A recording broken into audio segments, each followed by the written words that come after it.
So hello and welcome back yet again to another night with Lewis Carroll's Alice's Adventures in Wonderland. These aren't exactly Lewis Carroll's adventures, although I guess since he was the one writing about them, they might be. Where Alice just had an interesting encounter with the caterpillar where she tried mushrooms. I mean, we don't know what kind of mushrooms. Personally, I wouldn't try mushrooms of any type because, I'm not a big fan of fungus. So that is one thing I never have to worry about becoming interested in trying because, yuck. Also, my hair is doing all sorts of fuzziness. We've had a couple of absolutely beautiful days, and we actually got rain last night, which is good. We needed some. And I really like it when the rain comes at night. I think when I was reading Mercedes Lackey and James Mallory's series, The Outstretched Shadow, the whole series, I think that was the only thing about the Mage City that I liked, was the fact that they only had rain at night. And they didn't really get much snow, so no one had to shovel. That was about the only thing I liked about the Mage City. Everything else was horrifying, but I did like that. I wonder if it snows in Wonderland. I guess we'll have to wait and see. But we are going to be jumping back in and seeing what is going on with Alice yet again, as I think she's finally made it back to her proper size and is looking down at, well, no. She made it to her proper size, and then she found another little house that she's just endlessly fascinated by. So she shrunk down to, I do believe, 9 inches tall so that she can go and see who lives in this house. I'm sure that won't end in disaster. As we jump back into Alice's Adventures in Wonderland with Chapter 6, Pig and Pepper.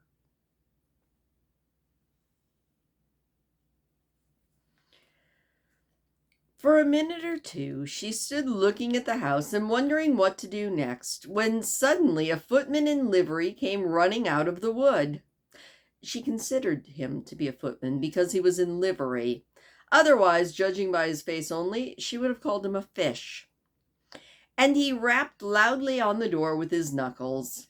It was opened by another footman in livery with a round face and large eyes like a frog, and both footmen, Alice noticed, had powdered hair that curled all over their heads. She felt very curious to know what this was all about and crept a little way out of the wood to listen. And we have a picture of these footmen.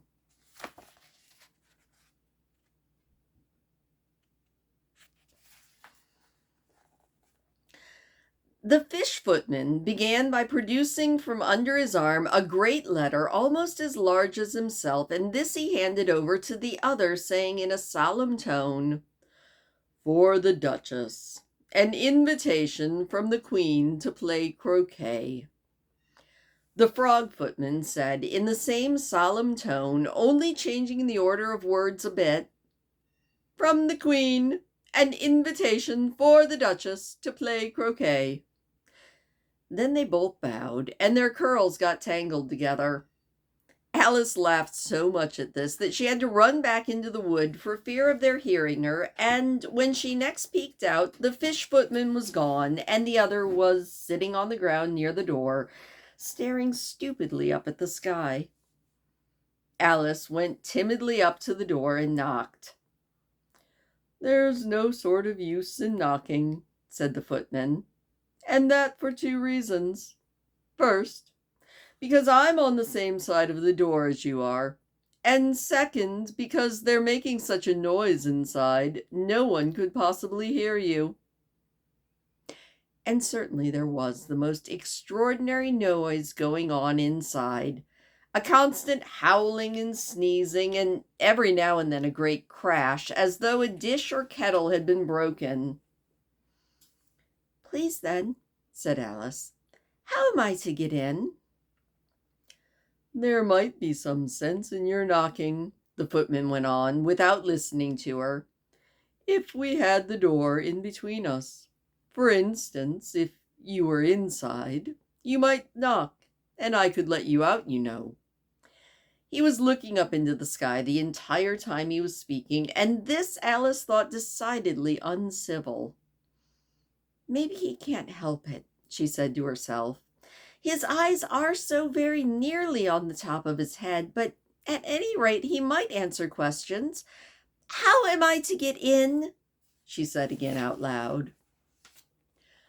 "I shall sit here," said the footman, "till tomorrow." At this moment, the door of the house opened, and a large plate came skimming out straight at the footman's head. It grazed his nose and broke into pieces against one of the trees that were behind him. "Or the next day, maybe," the footman continued in the same tone, exactly as if nothing had happened. "How am I to get in?" said Alice again, louder this time. "Are you to get in at all?" said the footman. "That is the first question, you know." It was, no doubt. Only Alice did not like to be told that. "It's really dreadful," she muttered. "The way all the creatures argue, it's enough to drive one mad." The footman seemed to think that this was a good opportunity for repeating his remark with variations. "I shall sit here, on and off, for days and days." "But what am I supposed to do?" said Alice. "Anything you like," said the footman, and then he began whistling. "Oh, there's no use in talking to him," said Alice. "He's a perfect idiot." And so she opened the door and went in. The door led right into a large kitchen, which was full of smoke from one end to the other. The Duchess was sitting on a three-legged stool in the middle, nursing a baby. The cook was leaning over the fire, stirring a large cauldron that seemed to be full of soup. "There certainly is too much pepper in that soup," said Alice, as well as she could, for she was sneezing. There certainly was too much of it in the air. Even the Duchess sneezed constantly, and as for the baby, it was sneezing and howling alternatively without a moment's pause. The only two creatures in the kitchen that did not sneeze were the cook and a large cat who was lying on the hearth, grinning from ear to ear. "Please, would you tell me," said Alice a little timidly, for she was not quite sure whether it was good manners for her to speak first, "why your cat grins like that?" "It is a Cheshire cat," said the Duchess, "and that's why, pig." She said the last word with so much violence that Alice jumped, but she saw in another moment it was addressed to the baby and not to her, so she took courage and went on again. "I didn't know that Cheshire cats always grinned. In fact, I didn't know that cats could grin." "They all can," said the Duchess, "and most of 'em do." And we have a quite horrifying picture of the Duchess and her crying baby, the very cute cat, and the cook.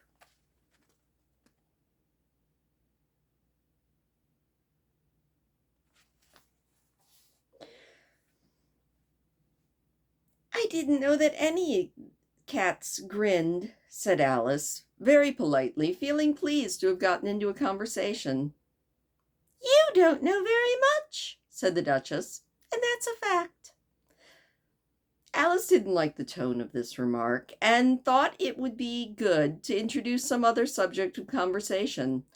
While she was trying to fix on one, the cook took the cauldron of soup off the fire and at once set to work throwing everything within her reach at the Duchess and the baby. First came the fire irons, then followed by a shower of saucepans, plates, and dishes. The Duchess took no notice of them. Even when they hit her, and the baby was howling so loud already, it was quite impossible whether to say the blows hurt it or not. "Oh, please mind what you're doing," said Alice, jumping up and down in an agony of terror. "Oh, there goes his precious nose." as an unusually saucepan flew close by and almost carried off the nose. "Ah, if everybody minded their own business," said the Duchess, "the world would go round a great deal faster than it does." "That would not be an advantage," said Alice, who felt very glad to get an opportunity of showing off a little of her own knowledge. "Just think what work it would make with the day and night. You see, the earth takes 24 hours to turn round on its axis." "Speaking of axes," said the Duchess, "chop off her head!" Alice glanced rather anxiously at the cook to see if she meant to take the hint, but the cook was too busy stirring the soup and didn't seem to be listening, and so Alice went on again. 24 hours, I think, or is it 12? Oh, don't bother me," said the Duchess. "I never could abide figures." And with that she began nursing her child again, singing a sort of lullaby to it as she did, and giving it a violent shake at the end of every line. "Speak roughly to your little boy, and beat him when he sneezes. He only does it to annoy, because he knows it teases." And then came the chorus, in which the cook and baby joined in. "Wow, wow, wow." Well, the Duchess sang the second verse of the song. She kept tossing the baby violently up and down, and the poor little thing howled so that Alice could hardly hear the words. "I speak severely to my boy. I beat him when he sneezes, for he can thoroughly enjoy the pepper when he pleases."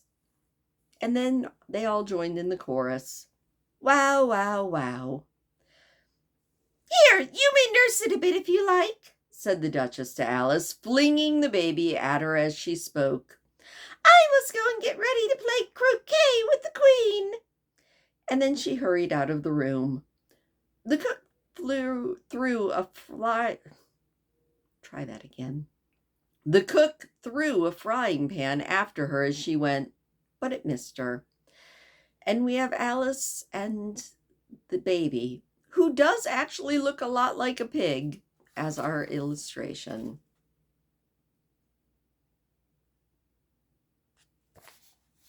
Did I actually get that up there right? I did. Alice caught the baby with some difficulty, as it was a queer-shaped little creature, and held out its arms and legs in all directions, like a starfish, thought Alice. The poor little thing was snorting like a steam engine when she caught it, and it kept doubling itself up and straightening out again, so that altogether, for the first minute or two, it was as much as Alice could do to hold on to it. As soon as she made out the proper way of nursing it, which was to twist it up in a kind of knot and then keep tight hold of its right ear and left foot to prevent its undoing itself, she took it out into the open air. "If I don't take this child away with me," thought Alice, "they're sure to kill it in a day or two. It would be murder to leave it behind." She said this last bit out loud, and the little thing grunted in reply. It had finally finished sneezing by this time. "Don't grunt," said Alice. "That is not at all a proper way of expressing yourself." The baby grunted again, and Alice looked very anxiously into its face to see what was the matter with it. There could be no doubt that it had a very turned-up nose, much more like a snout than a real nose, and also that its eyes were getting extremely small for a baby. Altogether, Alice didn't like the look of the thing at all.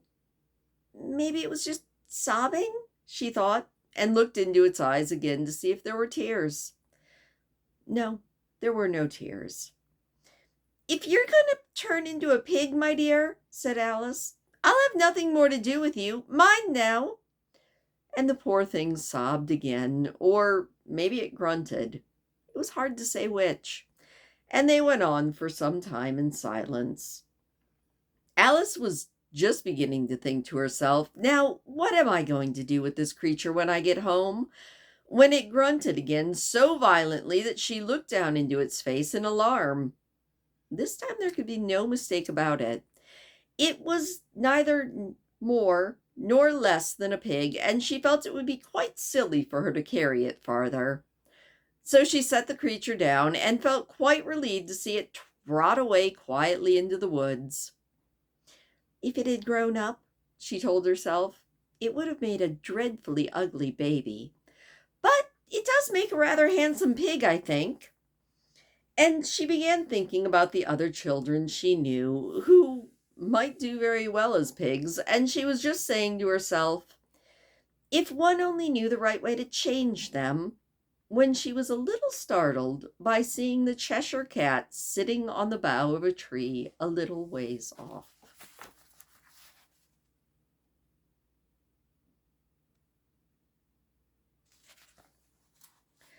The cat only grinned when it saw Alice. It looked good-natured, she thought. Still, it had very long claws and a great many teeth, so she felt that it should be treated with respect. Cheshire Puss, she said rather timidly, as she did not at all know whether it would like that name. It just grinned a little bit wider. Oh, good, it's pleased so far, thought Alice, and she went on. Would you tell me, please, which way I ought to go from here? That depends a good deal on where you want to get to, said the cat. I don't much care where, said Alice. Then it doesn't matter which way you go, said the cat. As long as I can get somewhere, said Alice. Oh, you're sure to do that, said the cat, if you only walk long enough. Alice felt that this could not be denied, so she tried another question. What sort of people live here? In that direction, said the cat, waving its right paw, lives a hatter. And in that direction, waving the other paw, lives a March hare. Visit either you like. They're both mad. But I don't want to be among mad people, said Alice. Oh, you can't help that, said the cat. We're all mad here. I'm mad. You're mad. How do you know I'm mad? Said Alice. You must be, said the cat, or you wouldn't have come here. Alice didn't think that proved it at all, but she went on. And how do you know you're mad? To begin with, said the cat, a dog's not mad. You grant me that, right? I suppose. Well then, said the cat, you see a dog growls when it's angry and wags its tail when it's pleased. Now I growl when I'm pleased and I wag my tail when I'm angry. Therefore I'm mad. I call that purring, not growling, said Alice. Call it what you like, said the cat. Do you play croquet with the Queen today? I would like that very much, said Alice, but I haven't been invited yet. You'll see me there, said the cat, and then he vanished. Alice was not much surprised at this. She was getting so used to queer things happening. While she was still looking at the place where it had been, it suddenly appeared again. By the by, what became of the baby? Said the cat. I had almost forgot to ask. It turned into a pig, said Alice, very quietly, just as if the cat had come back in the normal way. I thought it would, said the cat, and he vanished again. Alice waited a little bit, half expecting to see it again, but it did not appear. And after a minute or two, she walked on in the direction in which the March hare was said to live. I've seen hatters before, she said to herself. The March hare will be the more interesting, and perhaps, as this is May, it won't be raving mad, at least not as mad as it was in March. As she said this, she looked up, And there was the cat again, sitting in the branch of a tree. "Did you say pig or fig?" said the cat. "I said pig," said Alice. "And I wish you wouldn't quit appearing and vanishing so suddenly. You make me quite giddy." "All right," said the cat. And this time it vanished quite slowly, beginning with the end of its tail and ending with the smile, which remained a little while after the rest of it had gone. "Well, I've often seen a cat without a grin," Alice thought, "but a grin without a cat? It's the most curious thing I've ever seen in my life." She hadn't gone much farther before she caught sight of the house of the March Hare. She thought that it must be the right house because the chimneys were shaped like ears and the roof was thatched with fur. It was so large a house that she did not want to go nearer until she had nibbled some more of the left-hand piece of mushroom and gotten herself to about 2 feet high. Even then, she walked towards it rather timidly, saying to herself, "Suppose it should be raving mad after all. I almost wish I had gone to see the Hatter instead." And that is where the chapter ends. That was quite the chapter. I don't know what to make of the Duchess. I certainly don't know what to make of the baby, although it did make me think about Shakiro's parents turning into pigs in Spirited Away. And I often wonder what inspired other things, but I think in Spirited Away, the parents turning into pigs was more of a metaphor than this baby turning into a pig. Although, who knows? I know nothing. I really don't. Like, quite honestly, I sometimes wonder what I do know. Maybe I've gone to Wonderland and I'm also just quite mad. Anyway, thank you so much for listening. Now, don't forget, we are not having a chapter tomorrow night because I take Friday nights. I would say off, but I live stream on Friday nights. If you are bored and would like to see me go slightly insane, either playing The Sims or World of Warcraft, do join me on Friday night. I do it at 10 p.m. Eastern, whatever that converts to in your time zone. It's usually a fun time, kind of chill. We have a lot of just kind of chill fun. But that'll do it for tonight. I hope that you enjoyed that chapter. Please do leave me a thumbs up if you don't mind. It does always make me happy, and I will see you on Saturday.